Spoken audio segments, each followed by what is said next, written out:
एक बार की बात है, एक बहुत बड़ी आर्ट गैलरी ने कॉन्टेस्ट डिक्लेयर किया।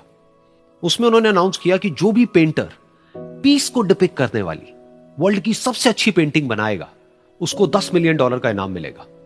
यह बात पूरी दुनिया में फैल गई और पूरी दुनिया से हजारों पेंटर्स ने अपनी अपनी पेंटिंग भेजी उस कॉन्टेस्ट में पार्टिसिपेट करने के लिए। उन हजारों पेंटिंग्स में से जो इस कॉन्टेस्ट के जजेस थे उन्होंने फाइनली 100 पेंटिंग्स को शॉर्टलिस्ट किया और उन 100 पेंटिंग्स की एक एग्जीबिशन लगाई। उस एग्जीबिशन में इन सारे पेंटर्स को तो इनवाइट किया ही किया, साथ ही साथ मीडिया वाले भी बैठे हुए थे और मीडिया वालों के साथ हजारों लोगों की भीड़ भी जमा थी। क्योंकि प्राइज अमाउंट इतना बड़ा था तो सबका इंटरेस्ट था ये जानने में कि कौन जीतेगा, कि वो पेंटिंग कैसी होगी और कौन वो पेंटर होगा जिसको इतना बड़ा अमाउंट मिलेगा। फाइनली वो दिन आ ही गया। वहां पर सारी ही पेंटिंग्स देखने लायक थी और एक से बढ़कर एक थी। उसमें से कुछ पेंटिंग्स थी जहां पर सबसे ज्यादा भीड़ थी। जैसे एक पेंटिंग थी जहां पर एक बिल्कुल साफ पानी की नदी बह रही थी, जिसके पीछे कुछ पहाड़ थे, उसके ऊपर बर्फ जमी हुई थी और पीछे से सनराइज हो रहा था।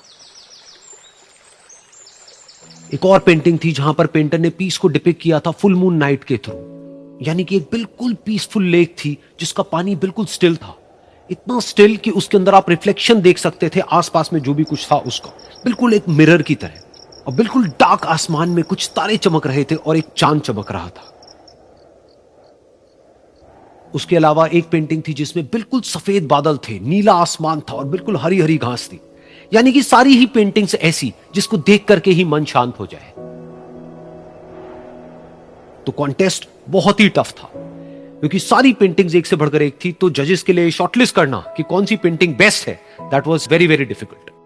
लेकिन वो मोमेंट आ ही गया जब जजेस ने अपना माइंड मेकअप कर लिया और एक पेंटिंग को इन सारी पेंटिंग्स में से सिलेक्ट कर लिया और उस पेंटिंग को एक बड़े से कर्टेन के पीछे रख दिया। सामने वो सारे पेंटर्स बैठे हुए थे, मीडिया वाले थे और हजारों लोगों की भीड़ थी। सबकी क्यूरियोसिटी बढ़ती चली जा रही थी क्योंकि अमाउंट बहुत बड़ा था। लेकिन जैसे ही वो पर्दा हटा और सामने से सबने उस पेंटिंग को देखा तो सब हैरान रह गए। सब एक दूसरे की शक्ल देखने लगे। किसी को कुछ समझ नहीं आ रहा था कि एक्चुअल में हो क्या रहा है, क्योंकि वो पेंटिंग जो वहां पर दिख रही थी वो दूर दूर तक शांति को डिपिक्ट नहीं कर रही थी। तो सबको लगा कि शायद उस आर्ट गैलरी से कोई गलती हुई है या जजेस से कोई गलती हुई है और किसी गलत पेंटिंग को वहां पे रख दिया है। तो कुछ पेंटर्स एक साथ गए, जाकर के उस आर्ट गैलरी के ओनर से मिले और जाकर के उससे पूछा कि क्या ये कोई गलती है, गलती से कहीं कोई गलत पेंटिंग तो आपने वहां पे नहीं रख दी है। तो आर्ट गैलरी वाला थोड़ा सा मुस्कुराया और बोला, नहीं ये पेंटिंग बिल्कुल ठीक है, जजेस ने इसी पेंटिंग को सिलेक्ट किया है और यही पेंटिंग आज की विनर है। सारे पेंटर्स ये जवाब सुन करके गुस्से से भर गए और सबने मिल करके रिवोल्ट कर दिया। और ये देख करके सारे मीडिया वाले अपनी अपनी जगह से खड़े हुए और भागते हुए गए उस आर्ट गैलरी के ओनर के पास में और अपने अपने माइक्स उनके मुंह के आगे कर दिए। तो अगेन वो आर्ट गैलरी का जो ओनर था वो हल्का सा मुस्कुराया और उसने कहा कि मुझे कुछ बोलने से पहले एक बार इस पेंटिंग को आप लोग ध्यान से देखिए, थोड़ा पास से देखिए, शायद आपको कुछ ऐसा नजर आए जो दूर से नजर नहीं आ रहा है। क्योंकि आप सबने एक चीज तो देख ली कि इस पेंटिंग में आंधी है, तूफान है, चारों तरफ सब कुछ तहस नहस हो रहा है, आसमान में बिजली कड़क रही है, काले बादल हैं, ये सब तो आपने देख लिया। लेकिन एक चीज नहीं देखी कि इस पेंटिंग में एक घर भी है। उस घर में एक छोटी सी खिड़की है जहां पर एक आदमी खड़ा हुआ है। ध्यान से जाकर के देखिए, वो जो आदमी खड़ा हुआ है और बाहर देख रहा है उस घर से, उसके चेहरे पर कोई डर नहीं है बल्कि एक हल्की सी मुस्कान है, एक ठहराव है, एक सुकून है। और यही है शांति का असली मतलब।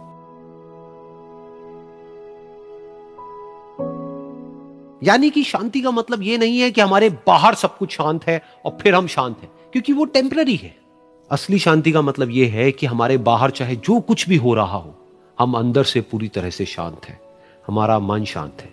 क्योंकि जिसका मन शांत नहीं है उसको चाहे आप कितनी भी सुंदर से सुंदर जगह पर ले जाकर के बिठा दो, वो वहां पर भी जाकर के दुखी ही रहेगा। लेकिन दूसरी तरफ से जिसका मन शांत है, उसके बाहर चाहे कुछ भी हो रहा हो, चाहे मौसम कैसा भी हो, चाहे उसके आसपास में सब कुछ तहस नहस हो रहा हो, तूफान हो, लेकिन वो अंदर से बिल्कुल शांत रहेगा। और यही है शांति का असली मतलब।